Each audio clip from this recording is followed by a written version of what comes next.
So we have to be really careful with manifesting because he was the partner who became domestically violent. Welcome to Love Bites with Belinda Love, where we raise your worth, flip your vibe, and make your love life magnetic. Let's go. Hi lovely, I'm Belinda Love, your intuitive love expert, and welcome to Love Bites, the channel where we ditch the dating drama and find the real deal, one mega love bite at a time. And this is Love Bites. Hey lovely, I know you're doing the vision boards, the affirmations, the rituals, going on all the dates, swiping on all the apps, and yet love still isn't showing up for you. Why? Because no amount of manifesting can override the blocks running your subconscious. And until you clear these blind spots, you'll keep manifesting the very things you're trying to avoid. And if you're ready to claim conscious love, this episode is a must, as I have a free gift for you at the end. So please stay tuned. Are you ready? Here we go. Hi, I'm Belinda Love, and I help women align with the love that they truly deserve. In this episode, I'm going to reveal the 7 hidden love blocks that might be holding you back from manifesting the relationship of your dreams. And by the end, you'll know how to start breaking these subconscious love blocks down so you can finally find your dream relationship. I used to think manifesting just wasn't working for me. I lit all the candles, I wrote all the lists, visualized my dream man, tried the affirmations, the works. But deep down, I had love blocks, beliefs that whispered, "You're not worthy. Men always leave. Love never lasts." And so guess what? Manifesting was working on me. You can believe it, because I was manifesting all the wrong relationships. What I was trying to avoid was exactly what I kept attracting. Not because I wasn't manifesting hard enough, but because my subconscious frequency was broadcasting fear, doubt, and scarcity louder than anything on my vision board. So the universe tuned into my love frequency and gave me exactly what I was focusing on, talking about, and if I'm really truly honest, what I was mostly complaining about. In the previous episode, I did a deep dive on love frequency, so if you haven't tuned in yet, it's a must to fully integrate what I'm sharing with you today. So tune into that one after this, because honestly, if you don't shift the love blocks, the love can't show up for you, honey. It really can't.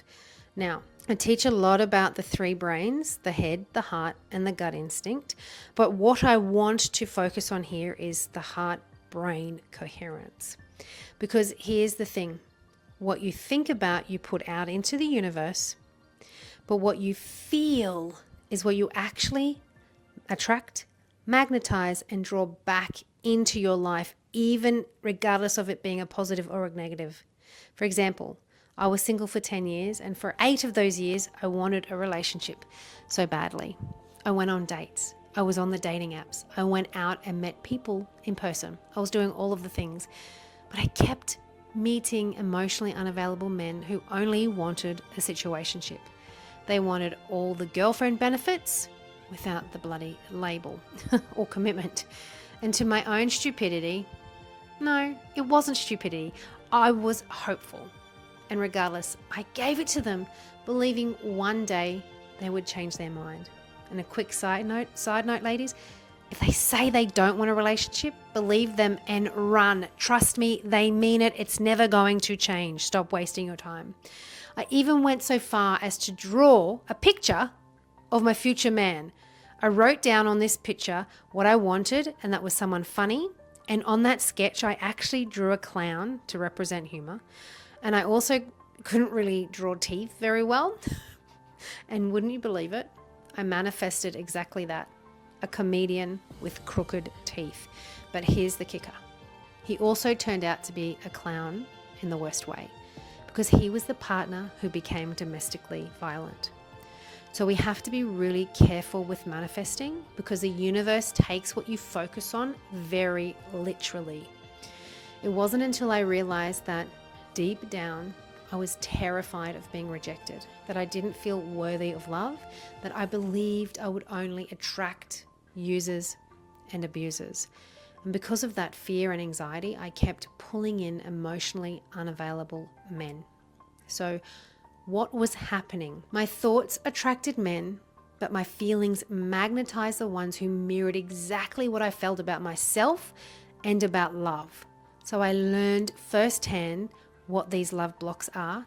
And not only did they come up for me, they come up for my clients again and again. So here we go. Here they are. Number 1, the fear this person doesn't exist. Doubting your soulmate is even out there, which keeps you stuck in hopelessness, attracts more evidence to prove you right, such as ghosters, players, or endless situationships. Number 2, the fear of being rejected. Pushing love away before it hurts you is attracting emotionally unavailable partners who keep you at arm's length. Number 3, having a deadline on it. Putting pressure on love to arrive by a certain age or date will attract partners who mirror that pressure, rushing in, then fizzling out, or relationships that feel forced instead of aligned. It can also attract love bombing. Number 4, the belief they don't want a commitment. Assuming every man is lazy, non-committal, or not serious will attract exactly that. Men who are lazy, non-committal, stuck in situationships, and who never step up. Number 5, the belief you aren't worthy. Convincing yourself you don't deserve real love. This attracts partners who devalue you, breadcrumb you, or take without giving. Number 6, dates meh. Can't be bothered. Checking out of dating entirely because it feels like too much effort. This will attract no one. Or at best, it keeps you stuck in casual connections that go nowhere. And number 7, the belief that you don't compare. Stacking yourself up against others and always feeling less than.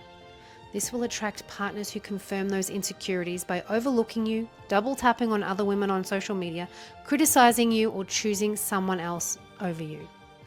These are the patterns that silently sabotage love before it even has a chance. So let me ask you, which one of these resonates with you the most? Please, if you feel courageous to comment, I would love to hear your findings. And just so you know, you can absolutely have more than one love block.